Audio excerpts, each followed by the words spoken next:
As Elizabeth Playforth walks across her farm, she worries, like many in Woodford County, about a new road.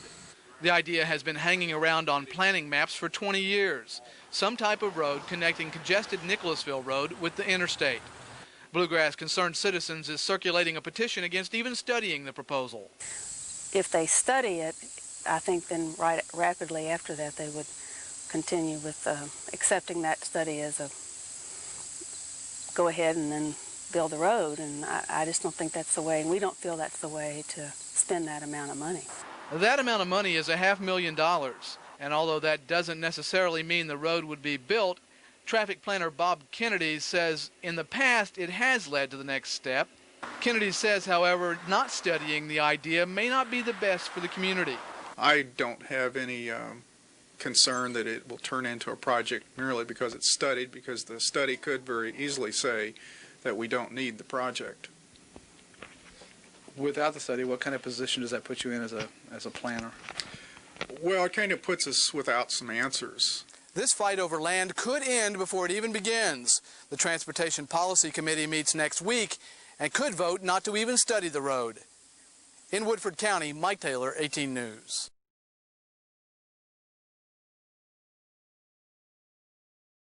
But my gosh, I mean, this is all extraordinary land. It's a park.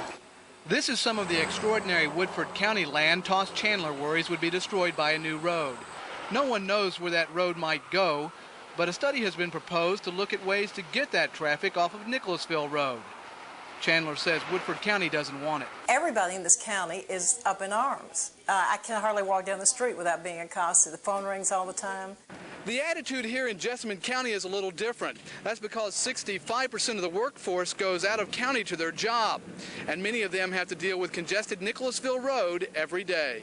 When they do the lines on the map, people automatically think that the road's going to go through their home or through their farm.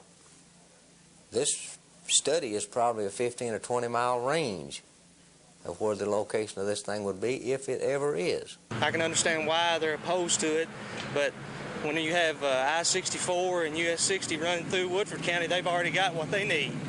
And I think it's pretty bad that they won't even allow this community to even have a study done. Jessamine has chosen to get bigger, and that's their right. But it's not their right to get out of their growth problems by traversing our county and destroying what we have saved. People in Jessamine and Woodford downplay any battle between counties, but many in Jessamine County still want to get rid of this headache, and many in Woodford County won't tolerate even a study that would look at sending traffic through here. Mike Taylor, 18 News.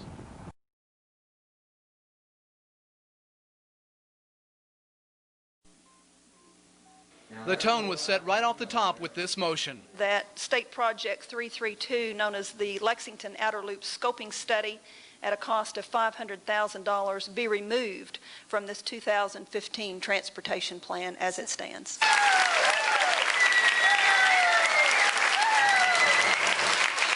The crowd refused to move to an overflow room despite a warning by the fire chief there were too many in the room. Congested Nicholasville Road was held up as the need for the study by Jessamine County's judge executive. It was decided that one of the main problems with transportation needs of the past was not planning far enough in advance of the need. But for the next 2 hours, no one spoke in favor of the study, including Kentucky's First Lady, Libby Jones. It's time that we take the bluegrass map and start defining those particular areas that make the bluegrass what it is known for internationally. Without that open space, the bluegrass would not be the bluegrass, and it would no longer have the attraction to people throughout the world. Folks, the devastation starts immediately. There was the issue of relieving commuting and shopping congestion, but I think that can only be done if the road runs right through Fayette Mall and the exit ramps go right to the parking lot. Jessamine's judge executive wasn't the lone voice in the wilderness, although he must have felt that way. Neil Cassidy says we're fooling ourselves if we think we won't have major problems if we don't plan for the future. In Lexington, Mike Taylor, 18 News.